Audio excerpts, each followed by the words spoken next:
오늘 저는 여러분과 함께 선한 행실에 이르는 길이라는 제목으로 우리 함께 말씀을 나누길 원합니다. 우리 말씀을 나누기 전에 서로 한번 얼굴 보면서 인사합시다. 은혜 받읍시다.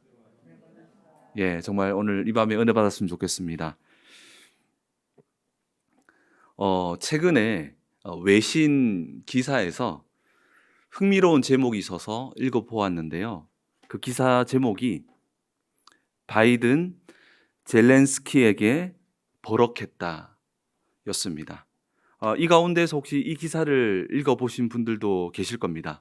미국의 MBC 방송은 바이든 대통령이 지난 6월 15일에 젤렌스키 대통령과 통화하면서 버럭 화를 냈다라고 그 기사를 냈고 폭로했습니다.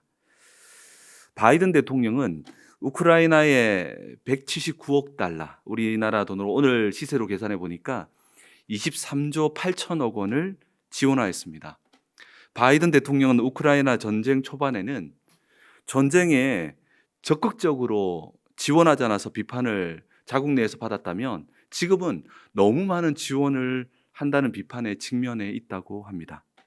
그럼에도 바이든 대통령은 10억 달러, 우리나라 돈으로 한 1조 3,300억 원 정도를 더 추가 지원 계획을 전하려고 우크라이나 젤렌스키 대통령과 통화를 했다고 합니다. 그런데 이 바이든의 말도 끝나기 전에 젤렌스키 대통령이 아직 지원받지 못한 물품들을 막 열거하기 시작했다고 합니다. 문제는 그 장면을 이제 기자들이 보고 있었죠. 바로 그때에 이 바이든 대통령이 버럭 화를 냈습니다. 오늘 제가 하는 도입 부분은 제가 어떤 정치적 측면에서 도입한 게 아니라 어떤 교훈적 측면으로 이렇게 도입한 거니까 오해 없으시기 바랍니다. 바이든 대통령은 그동안 미국 국민들이 우크라이나에 아낌없이 베풀었고 미국 정부와 미군도 우크라이나를 돕기 위해서 노력 중이라고 이야기했습니다. 그러면서 바이든이 화를 낸 이유를 이제 그 통화에서 설명하는데요. 여러분, 왜 바이든이 화를 냈을 것 같습니까? 바이든 대통령은요, 젤렌스키 대통령에게 받지 못한 물품을 먼저 이야기하기보다 그동안의 미국의 지원에 감사를 먼저 표했어야 했다라고 이 바이든 대통령은 이 젤렌스키를 꾸짖었습니다. 젤렌스키 대통령은 그동안 미국이 베풀어 준 것에 대해서 감사할 줄 모르고 미국이 해주지 않은 것들만 기자들 앞에서 공개적으로 통화하니까 이 대통령이 화를 냈다고 합니다. 물론 그 이후에 젤렌스키 대통령은 낮은 자세로 감사한 마음을 전했다고 합니다. 저는 사실 이 기사를 읽으면서 혹시 내가 하나님 앞에 젤렌스키 대통령의 모습을 하고 있는 건 아닐까라는 그런 어떤 신앙적인 생각들이 이 기사와 오버랩이 되더라고요.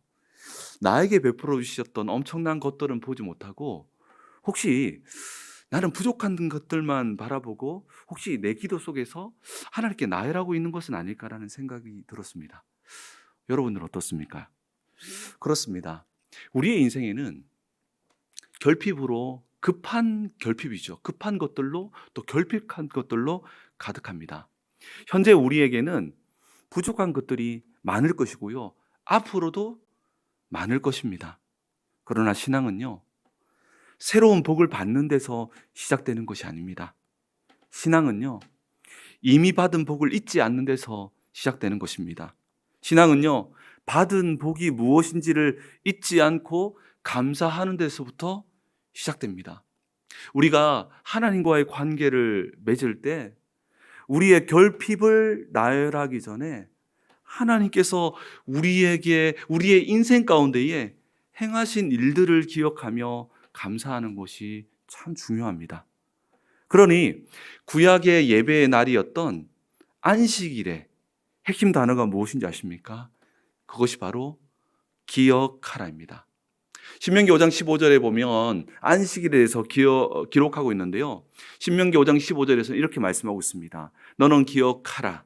내가 애굽 땅에서 종이 되었더니 내 하나님 여호와가 강한 손과 편팔로 거기서 너를 인도하여 내었나니 그러므로 내 하나님 여호와가 내게 명령하여 안식일을 지키라 하느니라라고 말씀하시면서 너는 기억하라. 사실 이 신명기가 기록될 때는 아주 많은 시간들이 흘렀죠. 그럼에도 불구하고 그날을 기억하면서 모든 예배가 시작되어야 한다라고 말합니다. 우리는 오늘 말씀을 통해서 정말 우리가 어떤 은혜를 받았고 그 은혜로 말미암아 어떤 열매가 우리의 삶에 맺혀지고 있는지를 돌아보기를 원합니다. 정말 오늘 이 말씀을 통해서 복음의 능력으로 말미암아 시작되는 그 힘들이 우리 모든 삶 가운데에 충만하게 나타나게 되기를 예수 그리스도의 이름으로 축복합니다. 디도서는요, 지중해 동쪽에 위치한 그레데 섬인데 성경에 그렇게 표현되어 있지만 실제로는 지금의 크레타 섬에서 목회하고 있는 디도에게 보낸 바울이 전하는 권면의 말씀입니다. 권면의 주요 내용은 거짓 교사들의 거짓된 가르침을 바로잡고 사람들에게 바른 말씀으로 교훈하고 가르치라고 말씀하고 있습니다. 오늘 본문 1절에서 8절까지는요, 하나님의 은혜로 구원받은 자들의 선한 행실의 중요성을 강조하고 있습니다. 여러분, 믿음은요, 궁극적으로요, 우리가 왜 이렇게 오늘 금요일날 나와서 또 다양한 신앙생활을 하는 이유는 뭡니까? 믿음은 궁극적으로 선한 행실의 열매를 맺어야 함을 말하고 있습니다. 신앙생활에 있어서 정말 선한 행실은 너무 중요합니다. 그런데 우리가 이 선한 행실을 이야기할 때 놓치기 쉬운 것이 있습니다. 성경이 요구하고 있는 선한 행실에서 우리가 주목해야 할 내용이 있습니다. 성경이 요청하는 선한 행실을 자세히 살펴보면 세상 사람들이 생각하는 예수 믿으니까 모범을 보여야 돼? 이 정도의 세상 사람들이 생각하는 수준의 선한 행실이 아님을 성경을 자세히 들여다보면 알 수 있습니다. 성경은요, 그것보다 훨씬 더 높은 수준의 선한 행실을 요구하고 있는데요, 이 안에 복음의 놀라운 비밀이 숨겨져 있습니다. 성경은 우리에게 거룩하고 흠이 없는 완전한 자로서의 선한 행실을 요청합니다. 우리가 생각하는 조금 착한 일 좀 해주고 이 정도가 아닙니다. 거룩하고 흠이 없는 완전한 자로서의 선한 행실을 우리에게 요청하고 있습니다. 우리 수준의 선한 행실이 아닙니다. 하나님 수준의 선한 행실을 요청하고 있습니다. 세상 사람들이 생각하는 수준의 행실이 아닙니다. 그 이상의 것을 요청하고 있었다는 것이죠. 베드로전서 1장 16절과 17절을 보면 이렇게 말씀하고 있습니다. 오직 너희를 부르신 거룩한 이처럼 너희도 모든 행실에 거룩한 자가 되라. 기록되었을 때 내가 거룩하니 너희도 거룩할지어다 하셨느니라. 베드로가 말한 너희를 부르신 거룩한 이처럼 모든 행실을 행하라고 하는데 누굴까요? 하나님이시죠. 여러분, 성경이 모든 행실이 하나님 수준에 이르라고 말하고 있습니다. 하나님의 거룩을 우리에게 요청하고 있습니다. 이것이 인간의 노력으로 가능할까요? 불가능합니다. 이 결론을 가지고요, 성경이 말하는 선한 행실을 보아야지만 이 성경을 윤리적이거나 인간적으로 해석하지 않을 수 있습니다. 단지 인간의 의로 선한 행실을 이루라고 말하는 것이 아닙니다. 그럼 우리에게 무엇을 요청하는 것일까요? 바로 하나님과의 관계 속에서 시작되는 선한 행실을 말하는 것입니다. 바로 그리스도와 연합함으로 시작되는 선한 행위를 말하는 것입니다. 인간의 의가 아니라 하나님의 의로 말미암아 선한 행실을 이루라는 것이죠. 그래서 예수님께서는 가장 먼저 하나님의 나라와 하나님의 그 의를 구하라고 요청하신 것입니다. 그렇기에 성경에 등장하는 선한 행실을 하나님과의 관계가 빠져버린, 윤리적으로 인본주의적으로 적용하는 것을 경계해야 하는데요. 의외로 이런 적용들이 교회 안에서도 또 우리가 쉽게 말하고 있습니다. 성경은 그 이상의 것을 요구하고 있음을 놓치지 말아야 합니다. 결국 우리가 그리스도와 연합하지 않고서는 성경이 말하는 하나님과의 관계를 맺지 않고서는 성경이 말하는 그 선한 행실에 이르기는 어렵다는 것이죠. 복음이 없이는 불가능하다는 것입니다. 그렇다면 우리는 어떻게 하면 오늘 본문이 또 말하고 있는 선한 행실에 이룰 수 있을까요? 그 실마리가 오늘 본문에 기록되어 있습니다. 오늘 본문은요, 하나님의 은혜로 구원받은 자들이 행해야 할 선한 행실을 강조하고 있습니다. 그러면서 후반부에 설명하고 있는 것이 있는데요. 그것이 무엇이냐면 오늘 본문을 보면 후반부에서 무엇을 설명하고 있냐면 바로 구원의 원리입니다. 복음의 원리를 설명하고 있습니다. 이것이 오늘 설교 제목인 선한 행실로 나아가는 길이 되기 때문입니다.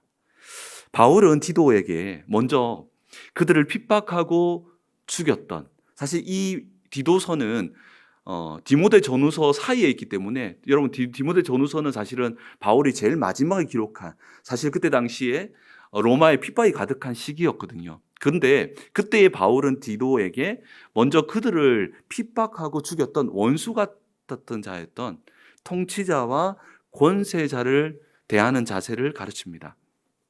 원수 같은 그들을 어떻게 대하라고 가르칩니까? 1절에 보니까 용서하는 정도가 아니라 순종하고 복종하도록 가르치라고 말합니다. 그러면서 2절에서는 관용과 온유로 모든 사람을 대하라고 말합니다. 여러분, 이 관용은요, 십자가의 정신이며 온유는요, 그리스도의 성품인데요. 이 관용의 사전적 의미는요, 남의 잘못 따위를 너그럽게 받아들이거나 용서하는 것을 관용이라고 합니다. 십자가의 정신은요, 다른 사람의 죄를 정죄하지 않고 너그럽게 용서하는 관용입니다. 관용은 십자가의 정신입니다. 그렇기에 오늘 이 본문은 단순하게 윤리적으로 그래 관용을 베풀으라 이런 의미가 아니라 십자가를 먼저 경험한 하나님의 백성들은 그 정신을 잊지 말아야 한다는 겁니다. 잊지 말고 자신이 경험한 것을 세상에 보여주어야 한다는 겁니다. 그래서 정말로 십자가를 안다면, 십자가를 경험한 사람이라면 십자가를 바라보며 눈물을 흘릴 것이 아니라 관용이 그 모든 삶에서 흘러나와야 한다는 것이죠. 하나님의 의로서의 관용을 세상에 나타내라는 것입니다. 그 중심에는 인간의 윤리가 아니라, 인간의 의가 아니라 십자가가 있습니다. 자신의 좋은 이미지를 위해서가 아니라 관용을 통해 우리가 경험한 하나님의 나라를 보여주라는 것입니다. 우리가 경험한 십자가의 용서를 보여주라는 것이죠. 말이 아닌 삶을 통해 우리가 경험한 이 십자가의 도를 보여주라는 것입니다. 복음을 보여주라는 것이죠. 그 말씀 바로 2절 말씀인데, 우리 2절 말씀은 디도서 3장 2절 말씀을 같이 한번 읽어볼까요? 한번 읽겠습니다. 시작. 비방하지 말며 다투지 말며 관용하며 범사의 온유함을 모든 사람에게 나타낼 것을 기억하게 하라. 여러분, 이 모든 것은 단순히 그냥 윤리적인 것이 아니라 이 모든 것은 십자가를 기억하게 합니다. 우리에게요, 여기에 모여있는 우리에게 먼저 복음이 전해있지 않습니까? 복음을 우리에게 먼저 전한 것은 이 복음을 세상에 나타내라는 겁니다. 그런데요, 복음을 전하는 것을 생각하면 보통 전도지를 들고 나가는 것도 너무 중요합니다. 그러나 복음을 전하는 것은 꼭 입으로만 전하는 것이 아닙니다. 우리의 삶 속에 복음의 관용과 사랑을 보여줌으로 전할 수 있습니다. 복음을 통해 우리 안에 시작된 하나님의 나라를 보여주는 것입니다. 이것은 복음으로 말미암아 되어지는 것이지 인간의 윤리라든가 인간의 의로 되어지는 것이 아닙니다. 복음을 통해 우리가 먼저 그 속에서 그리스도를 통해서 그리스도의 행적과 그 모든 가르침을 통해서 온유를 경험하고, 그리고 그 십자가의 앞에서 우리는 하나님이 우리에게 베푸셨던 관용을 기억할 때에 우리는 하나님 나라를 경험하게 되어지고 하나님 나라의 그 다스림의 즐거움을 우리가 먼저 경험해야 한다는 것이죠. 사랑하는 성도 여러분, 여러분은 복음을 알지만 또 경험하셨습니까? 그 안에 숨겨진 보화와 보물을 발견했습니까? 우리는 숨겨진 이 복음의 보화를 계속해서 발견해야 합니다.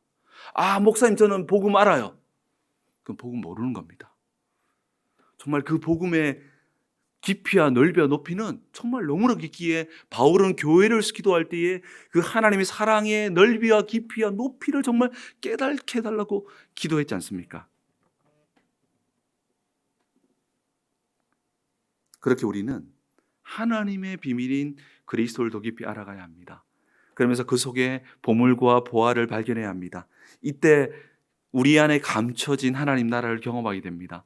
그리스도의 보화를 발견하고 우리 안에 시작된 하나님 나라를 경험한 자들의 삶이 바로 전도지가 되며 그리스도의 향기가 되며 그리스도의 편지가 되는데, 우리는 이 모든 복음과 주의 나라의 즐거움으로 가장 먼저 전하기 전에 우리 자신에게 전해져야 한다는 것이죠. 그래서 우리 자신이 정말 전도지요 그리스도의 향기며 그리스도의 편지가 되어야 하며, 그렇게 무장되는 것이 를 위하여 우리에게 먼저 복음이 전해진 것입니다. 바울은 바울과 온유로 세상을 대할 것을 말한 후에 구원 얻기 전에 우리의 실체를 이야기합니다. 우리의 실체는 어땠습니까? 디도서 3장 3절에 기록되어 있습니다. 우리 한번 같이 읽겠습니다. 3절 말씀 같이 읽겠습니다. 시작. 전에는 어리석은 자, 순종하지 아니한 자, 속은 자요 여러 가지 정욕과 행락에 종노릇한다. 악독과 투기를 일삼은 자요 가지는 비차 미워한 자였으나. 아멘. 여러분, 바울은 구원받기 전에 우리가 악에게 죄에게 종노릇했음을 이야기합니다.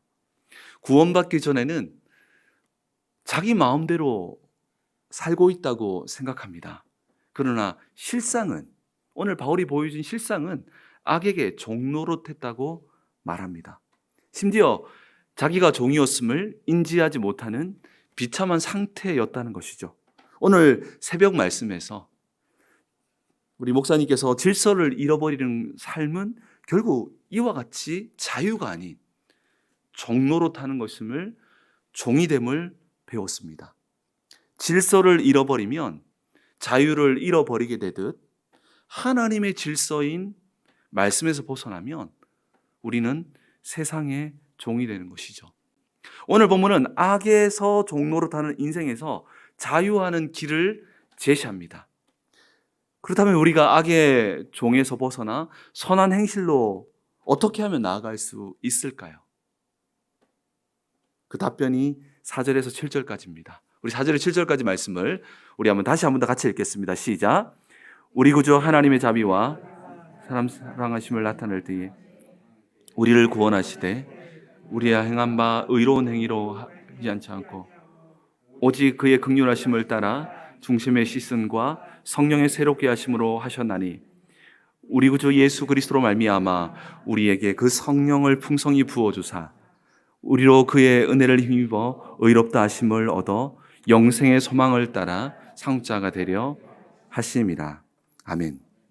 여러분, 그렇다면 우리가 어떻게 악의 종노릇한 데서 벗어나서 오늘 초반에 이야기했던 어떻게 하면 선한 행실로 나아갈 수 있을까요? 우리가 첫 번째로 붙들어야 할 것은 하나님의 성품으로 말미암아 선한 행실로 나아갈 수 있습니다. 5절 말씀을 보니까 우리를 구원하시되 우리의 행한 바 의로운 행위로 말미암지 않았다고 말합니다. 우리를 구원하시되 우리의 행한 바 의로운 행위로 말미암지 않았다고 말합니다. 여러분, 놀랍게도 우리의 모습과 상관없이 구원이 시작되었다고 말하는데요. 그러면 이 구원이 시작된 근거가 무엇일까요? 우리 모습과 상관없이 구원이 시작됐다고 말하는데, 그러면 이 구원이 시작된 근거가 무엇일까요? 바로 하나님의 성품입니다. 바로 하나님의 어떠하심에서 시작되었다는 것이죠. 5절에 보니까 오직 우리의 행함이 아니라 오직 그의 긍휼하심을 따라, 오직 그의 긍휼하심을 따라, 하나님의 성품에 따라 구원이 시작되었다는 것이죠. 여러분, 신앙생활은요, 세상의 모든 종교들은 나의 어떠함이 너무 중요합니다. 그래서 나의 어떠함이 시작됩니다. 그래서 선한 일을 행해서 무언가에 도달하게 합니다. 근데 복음은 다릅니다. 신앙생활은요, 나의 어떠함이 시작되는 것이 아닙니다. 신앙생활은요, 하나님의 성품을 붙드는 것이 시작됩니다. 신앙생활은요, 나의 어떠함이 아니라 하나님의 어떠함에서 시작된다는 것이죠. 그렇게 우리가 붙들어야 할 것은 나의 어떠함이 아닙니다.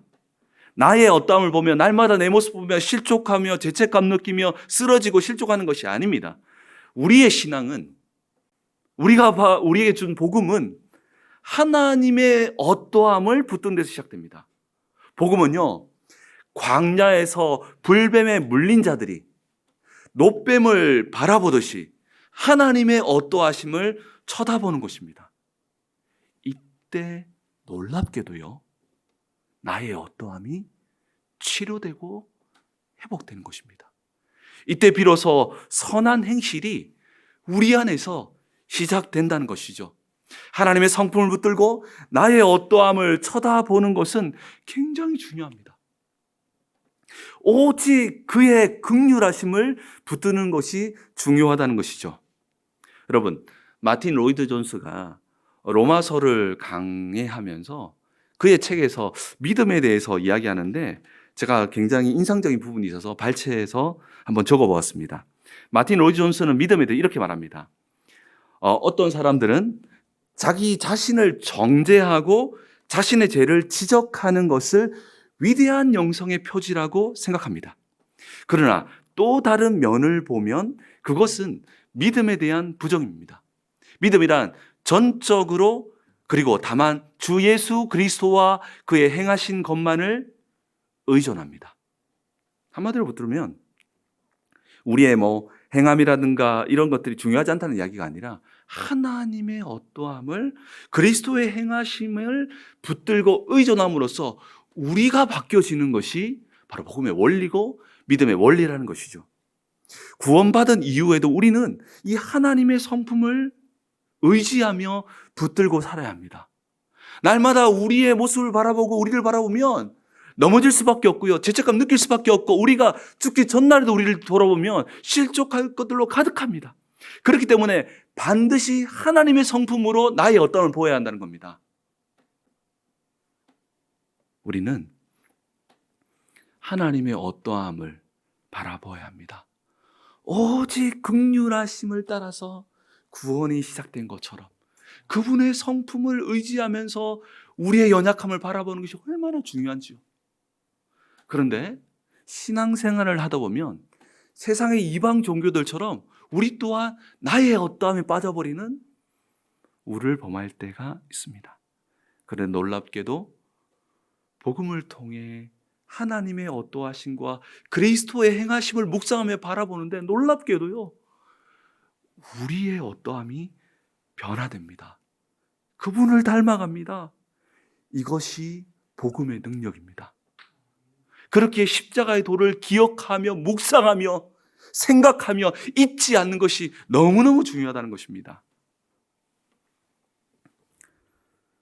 우리 안에서 하나님의 의로 말미암은 선한 행실이 비로소 시작된다는 것이죠. 이때 비로소 인간적인 윤리를 능가하는 선한 행실이 시작된다는 것이죠. 그렇게 우리는 하나님의 어떠함을 먼저 경험하고 이 하나님의 어떠함이 우리의 어떠함을 바꾼 것을 드러내고 자랑해야 하는 것입니다. 그때에 세상은 하나님의 영광을 보게 되는 것입니다. 그렇다면 어떻게 우리는 악의 종에서 벗어나서 선한 행실로 나아갈 수 있을까요? 두 번째로는 그리스도로 말미암은 성령으로 선한 행실에 힘을 얻습니다. 오늘 본문 6절의 말씀을 보니까 예수 그리스도로 말미암아 우리에게 그 성령을 풍성히 부어주사, 예수 그리스도로 말미암아 우리에게 그 성령을 풍성히 부어주사라고 말하고 있는데요. 우리는 그리스도로 말미암은 성령에 주목해 볼 필요가 있습니다. 여러분, 우리가 복음을 말할 때는요, 일반적으로 그리스도의 십자가까지만 말하는 경우가 많은데요. 여러분, 복음은요, 그리스도의 십자가와 부활을 통해 그리스도께서 성령을 우리에게 보내심으로 우리 안에 하나님의 나라가 시작된 것을 말하고 있습니다. 복음은요, 하나님의 나라 안에서 더 넓게 이해합니다. 예수님께서는요, 이 복음을 이야기할 때 어떻게 말했냐면 하나님의 나라의 복음을 전했다 말합니다. 그렇기에 예수님께서 처음에 복음을 전할 때 어떻게 전했냐면 회개하라, 하나님 나라가 가까이 왔다 라고 선포했습니다. 회개하라, 하나님 나라가 가까이 왔다라고 선포했습니다. 우리는 일반적으로 예수 믿고 천국 가세요라고 말합니다. 이때의 천국 가세요라는 시제는 죽고 난 후를 말하는데요.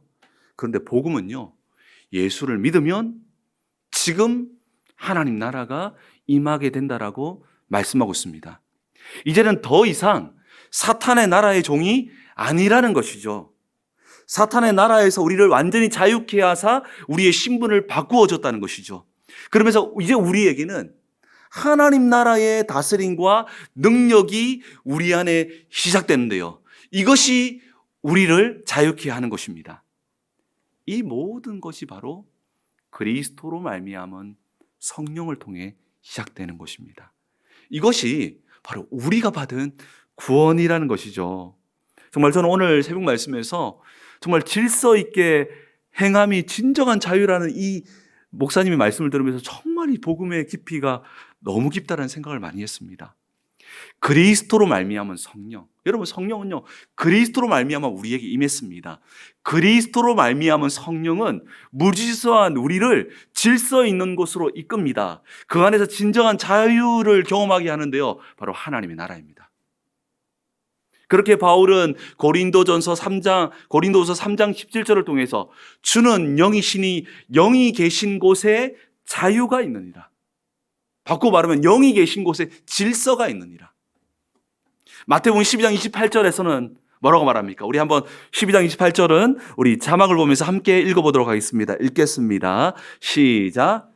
그러나 내가 하나님의 성령을 힘입어 귀신을 쫓아내는 것이면 하나님의 나라가 이미 너에게 임하느니라. 아멘. 예수님께서는 성령을 힘입어 귀신을 쫓아내면 하나님 나라가 이미 임하였다고 말합니다. 하나님의 성령을 힘입을 때 하나님 나라가 임하게 된다는 것이죠. 이때에 하나님의 나라의 통치 원리뿐 아니라 하나님 나라의 놀라운 능력들이 우리 안에 시작됩니다. 성령을 힘입어 살아가는 것이 바로 선한 행실의 출발점이라는 것이죠. 우리가 성령을 힘입어 만약에 다른 사람들과 대화를 하게 된다면 우리의 대화 가운데에 하나님의 나라의 능력이 임하게 될 것입니다. 우리가 성령을 힘입어 직장 생활을 하게 된다면 그 직장 가운데에 하나님의 놀라운 통치 원리와 놀라운 능력들이 나타나게 될 것입니다. 우리가요, 하나님의 성령을 힘입어 기도한다면, 그냥 기도가 아니라 성령을 힘입어 기도한다면 기도를 통해 하나님의 뜻을 이룰 것입니다. 우리가 하나님의 성령을 힘입어 밥을 짓고 가사 활동을 한다면 그 가정 가운데에 하나님의 나라가 임재함으로 하나님 나라의 통치 원리인 사랑과 섬김이 나타나며 선한 능력이 나타날 줄 믿습니다. 결국 그리스도로 말미암은 성령은 우리를 하나님 나라 속으로 이끌며 참된 자유의 능력인 선한 행실을 하게 만든다는 것이죠. 정말 오늘 정말 말씀을 통해서 오늘 서두에 바울이 디도에게 선한 행실을 하라고 했는데 정말 우리는 하나님의 성령을 힘입어 살아감으로 선한 행실이 온 땅에 나타나는 축복이 우리에게 임하게 되기를 예수 그리스도로 축복합니다. 그다음 우리가 어떻게 하면 악의 종에서 벗어나서 선한 행실로 나아갈 수 있을까요? 마지막으로는 영생의 소망이 악의 사슬을 끊고 선을 행하게 합니다. 이게 무슨 말일까요? 하나님의 성품에서 시작된 값없이 주시는 구원은요, 영생을 바로 그냥 완성하는 게 아니라 영생의 소망을 줍니다. 오늘 본문 7절을 보니까 우리로 그의 은혜를 힘입어 의롭다 하심을 얻어 영생의 소망을 따라 상속자가 되려 하려 하심이라고 말합니다. 하나님께서는 우리에게 영생의 소망을 갖게 하신다고 말합니다. 이것이 우리에게 선한 행실로 나아가게 합니다. 무슨 말일까요? 여러분, 영생의 소망이 시작되었다는 것은 영생이 이미 시작되었지만 아직 임하지 않았다는 것입니다. 우리에게 소망으로 주신 것입니다. 그렇게 우리는 이 소망이 이루어질 때까지 영생을 이루는 삶을 살아야 하는데 그것이 바로 우리 삶을 현실에 안주하지 않게 만들지 않고 선한 행실을 향해서 끊임없이 나아가게 하는 목표점이 되고 힘이 된다는 것입니다. 여러분 빌립보서 2장 12절 말씀은 너무 유명한 말씀 아닙니까? 그러므로 나의 사랑하는 자들아 너희가 나 있을 때뿐 아니라 더욱 나 없을 때에도 항상 복종하여 두렵고 떨림으로 너희 구원을 이루라. 여러분 구원은 전적인 하나님의 은혜로 시작됩니다. 그런데 바울은 빌립보서 2장 12절에서 마치 우리의 노력으로 구원을 이루는 것처럼 기록하고 있는데요. 이 말씀은 어떤 말씀일까요? 우리에게 구원이 시작되었지만 아직 완성되지 않았기 때문에 자기 힘이 아니라 그리스도와 연합하여 선한 행실을 통해 구원의 소망을 향해 영생의 소망을 향해 나아가라는 것입니다. 값없이 주신 영생을 하나님께서는 뭘 주셨으면 소망하시 소망, 바라보는 것, 아직 이루어지지 않은 것으로 주신 이유가 있습니다. 그 소망은 우리로 하여금 우리 인생에서 주님 부르시는 그 전날까지 선한 행실을 이루어야 함을 말하고 있습니다. 왜냐하면 아직 완성되지 않았고 그 완성을 향해서 내 힘이 아니라 그리스도와 연합함으로써 그 일들을 이루어가기 때문입니다. 우리에게는요 구원의 확신만 있는 것이 아닙니다. 구원의 긴장감도 동시에 있음을 잊지 말아야 합니다. 왜냐하면 우리에게 구원이 시작되었지만 완성은 소망으로 주셨기 때문입니다. 그렇게 우리는 영적인 잠을 깨고 정말 그리스도와 연합함으로, 이 연합이 되게 중요하거든요. 그리스도 연합은 결국 성령께서 우리 안에 들어감으로써 내가 그 안에 그가 내 안에 거함으로 열매는 저절로 맺혀지다니 나를 떠나서는 아무것도 할 수 없느니라. 우리 안에 구원은 시작되었지만 완성은 소망으로 주셨기 때문에 우리는 그 소망을 바라보고 잠을 깨고 그리스도와 연합함으로 선한 열매를 향해서 선한 행실을 향해서 나아가게 되는 것입니다. 이것이 구원이 들려주는 이야기입니다. 그렇게 영생의 소망은 선한 행실로 나아가게 하는 동기가 된다는 것이죠. 그렇기 때문에 성경이 말하는 선한 행실은 단순히 착하게 살아라, 조금 더 모범이 되어라는 정도가 아닙니다. 복음과 하나님과의 관계 속에서 우리는 선한 행실로 나아가는 것입니다. 말씀을 정리합니다. 우리는 우리의 의도 아니고 우리의 어떠함이 아닙니다. 하나님의 성품을 붙들고 선한 행실로 나아가야 합니다. 그러면서 그리스도로 말미암은 성령을 통해서 선한 행실에 힘을 공급받아야 합니다. 그래서 하나님의 성령을 힘입어 선한 행실을 행해야 합니다. 그때에 만약에 우리가 그 대화 가운데에 하나님의 성령을 힘입어 대화를 한다면 그 대화 가운데 하나님의 나라가 임할 것이고, 우리의 가정 가운데 하나님의 성령을 힘입어 가사를 행한다면, 또 부부의 관계를 행한다면 그 관계 속에 하나님 나라가 임하게 됨으로 말미암아 하나님의 통치 원리와 예수님께서 수많은 사람들에게 병자를 일으키시고 정말로 능력을 베푸신 것은 단순히 하나님의 아들 되심을 보여준 것뿐 아니라 하나님의 나라의 능력이 어떤 것인 것을 보여준 것입니다. 하나님 나라의 다스림의 즐거움과 그 나라의 능력이 나타나게 된다는 것이죠. 그러면서 우리는 영생의 소망을 바라보며 선한 행실을 멈추지 않게 됩니다.